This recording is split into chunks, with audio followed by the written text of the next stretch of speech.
This is for all you players who have ever had an interesting coaching experience.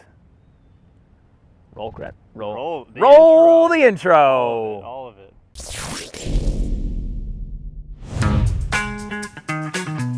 Hey guys, welcome to Better at Beach. I'm Mark Burrick. This is Brandon Joyner, and today we are going to go through the 7 deadly sins of coaching.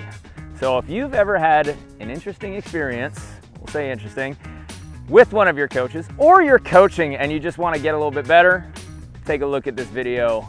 Enjoy it. You might want to avoid some of them. Wah, wah, wah. 7 deadly sins of coaching. Numero uno, the Monday morning coach. Too many coaches think that they know what is going to happen, so what they say is what just happened, and then they only give corrections for things that happen after they happened. And that's not a good way to coach, because all you're doing is pointing out mistakes and you're coaching retroactively. You gotta get that cut shot. She's been hitting it all game. I don't know why you're not banking on the high line. You didn't see this? You didn't see her elbow, how she's going for a cut shot? High line, high line. She hits high line, you dig high line. She's showing it. You couldn't see that, everybody else saw it except for you. I give up. If you are a good coach, you should develop some goals. You should give your players one goal and stick to it. That shouldn't change every single point based on what just happened.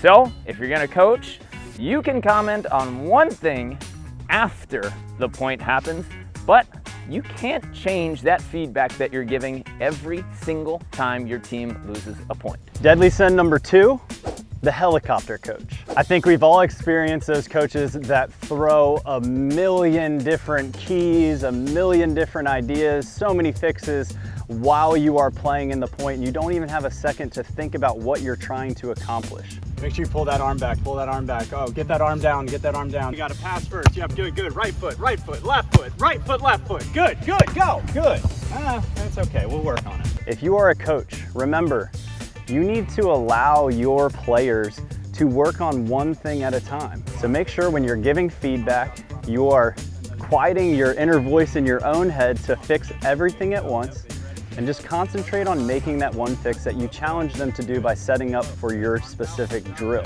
If the drill is about passing, talk about passing. Don't talk about hitting. You're going to overwhelm your players, and nobody likes that.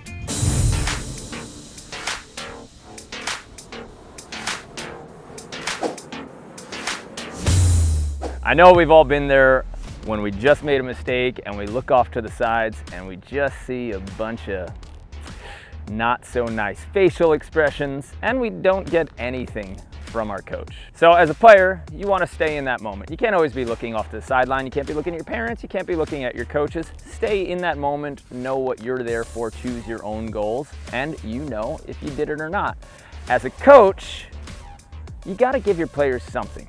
Okay? You can't always be angry. You can't physically react to every single play. You should be fired up for them, but they can't see you pouting, because I promise you will then have a team of pouters on your hands. Nobody likes pouters. Oh, what's up guys? This is deadly sin number 4. It's the good vibes coach. Oh yeah, oh, heck of a touch. Let's go, keep touching. Here you go, look at that smile.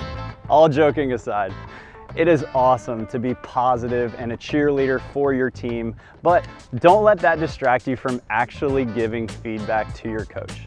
This is one of the deadly sins that I'm actually going to encourage more coaches to do, because players will play better if they feel a positive camaraderie with the team that they are a part of.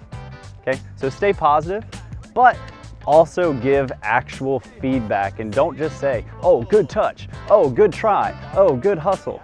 Still concentrate on technique and give appropriate feedback. What are you kidding? Whoa! Holy moly! Good job, guys. Next group! 7 deadly sins number 5, coaching. Heel.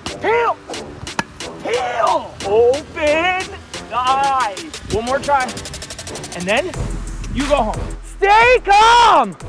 We gotta keep our composure, especially when coaching.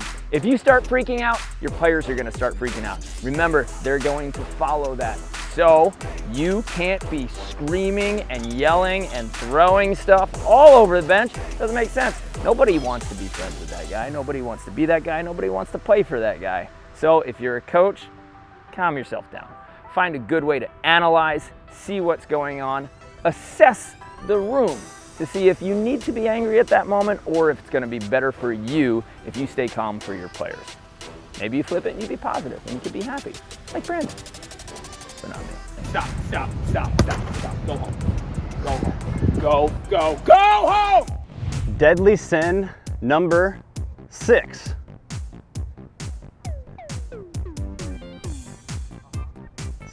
The mad scientist. We have all been at practice and a coach has been explaining a drill and the coach makes it seem like it's the easiest drill for everyone to follow, but it makes absolutely no sense because you are making it way too difficult than it needs to be. I'm gonna need 2 people on the court. Player 1 is gonna be receiving the ball. Then they're gonna do a barrel roll on the sand, then they're gonna get up and they're gonna crab walk back to the original player, all right?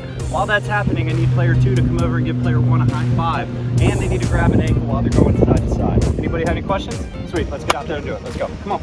One thing that I'm gonna suggest for you is when you are explaining a drill, especially if it's a multi-contact drill, start by setting the players up on the court and give each person their own specific instruction. And then you can go about the drill that you're trying to get them to accomplish. But if you tell everyone at the same time what everyone's gonna be in charge of, and then you just rush everybody out to the court, not only are the players gonna be confused, but the coach is gonna wonder if your players are listening, and they're gonna get frustrated that you don't perform the drill the right way. Make sure you are clear with your instructions. Make sure that players understand their responsibilities before they step out on the court, and that will save everyone a lot of headaches. This is 2-on-2 volleyball. Why are there 3 of you?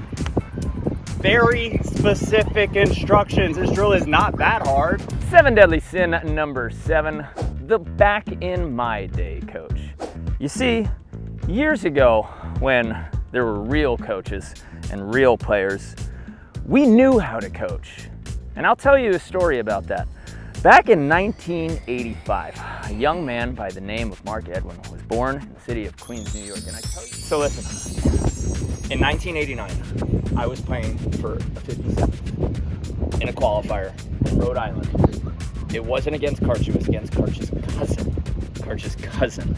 And he was tremendous server. I mean, lights out. So I was keeping my arms straight and my partner said, hey, you should bend your arms to absorb it. And I said, no.